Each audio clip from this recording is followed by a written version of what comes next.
Okay, friends, we'll see the last part of this one, that is operations on sets. First one is the intersection. Intersection of two sets. So if A and B are any two sets, then common elements of A and B, you can say common elements of A and B is called intersection of two sets, and it is denoted by A intersection B. This is the symbol for denoting intersection of two sets. Now in short, we can write down all elements X such that X is in A and X is in B. So all those which are common elements of set A as well as B, you write in the intersection of two sets. For example, suppose A is 1, 2, 4, 5, 7, and suppose B is 3, suppose 2, 3, 5, 8. Then clearly A intersection B. Now what are the common elements here? Here 2 is the common element. So you can observe one thing here. 2 is the common element. Here 5 is the common element. So only those two common elements you write here, 2 and 5. So do you understand what you mean by intersection of two sets? That you can only write down those elements which are common in set A as well as in set B. Now using Venn diagram, you can show intersection of two sets. Suppose this is set A and this is set B.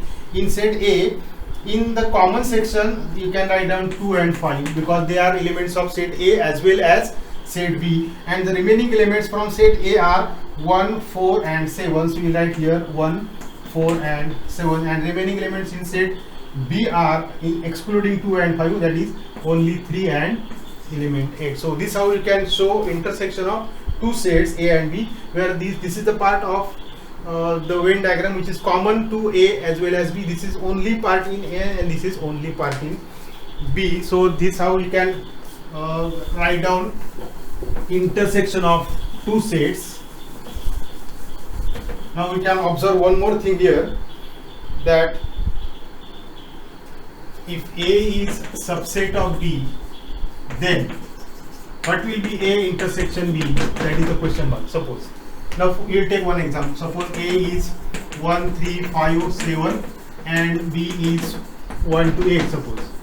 Clearly you can observe here that A is subset of B. So that is A is subset of B. What will be intersection of these two? So A intersection B will be 1, 3, 5 and 7. So you can observe that when A is subset of B, A intersection B is always set A. So at the place of question mark, you can observe that when A is subset of B, A intersection B will be a set A itself. In the other words, you can say that when A is subset of B, A is the smaller set and B is a bigger set. So the answer is the smaller set, you can see. Now we'll write some properties of intersection.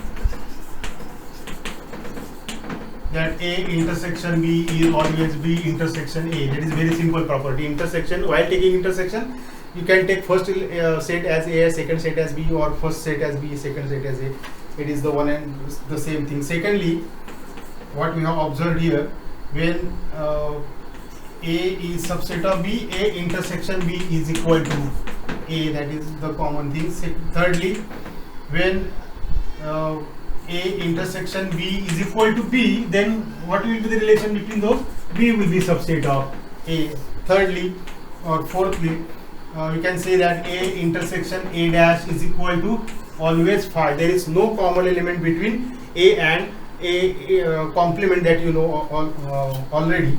Now fifth, you can write down A intersection A will be always A, and A intersection phi will be always phi. That there is nothing common between an empty set and any other set. So A intersection phi is always phi. So these are some properties of intersection. Now let us see the next part, that is what we call disjoint set. Disjoint, there is nothing joined between A and B. So when you say A and B are disjoint, if there is no element common between set A and B, so no element common.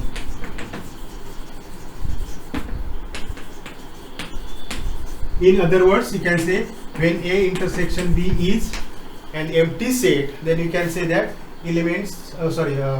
sets A and B are disjoint sets. So very simple thing, when A and B are disjoint, there is no element common between A and B. Suppose A is 1, 3, 5, 7 and B is 2, 4, 6, 8. You can observe that there is nothing common between this one. So A and B are disjoint set. You can say A intersection B is always a phi set.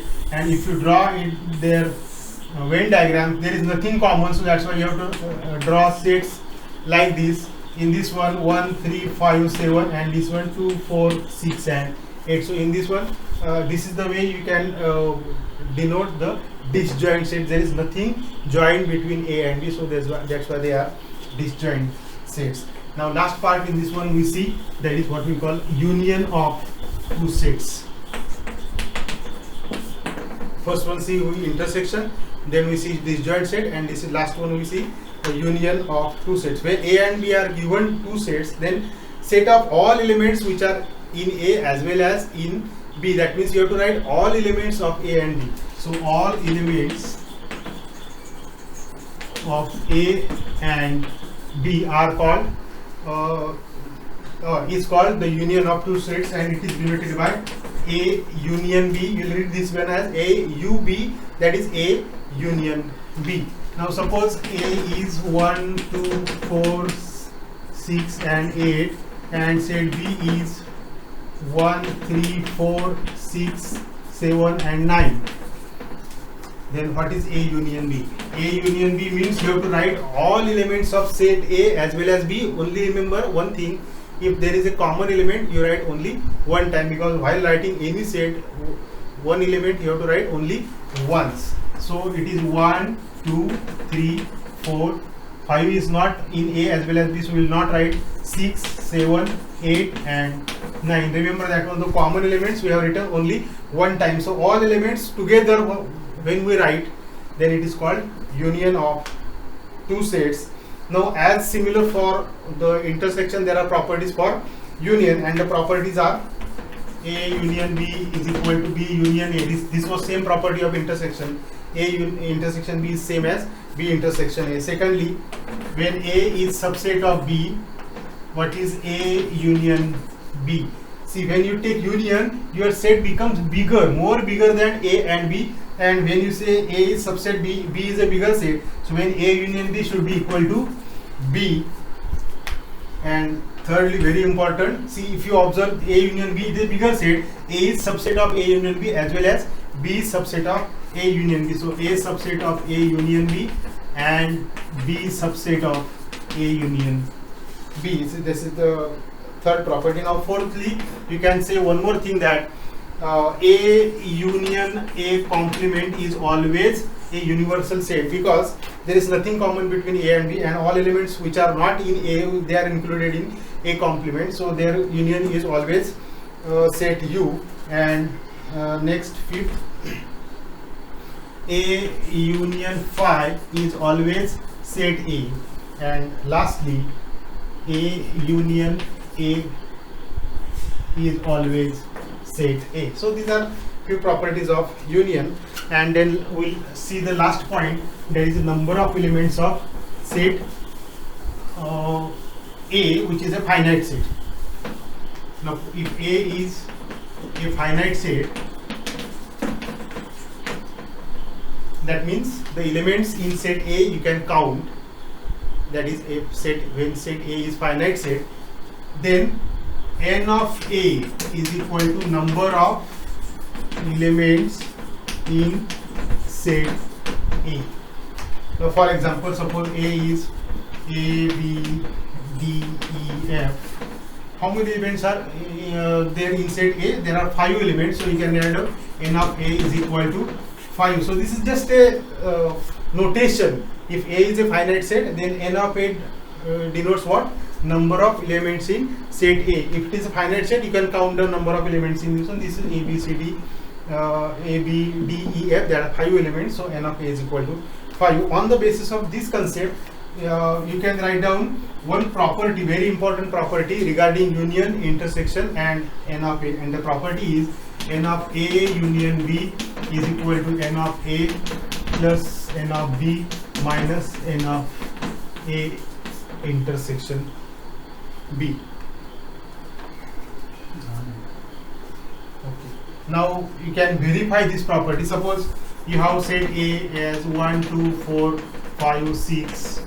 Suppose B as 2, 3, 5, 7.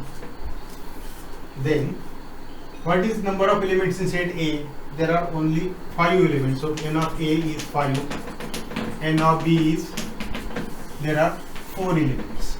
Now to verify this property, you need to first calculate A union B and A intersection B. So what is n of, A union B?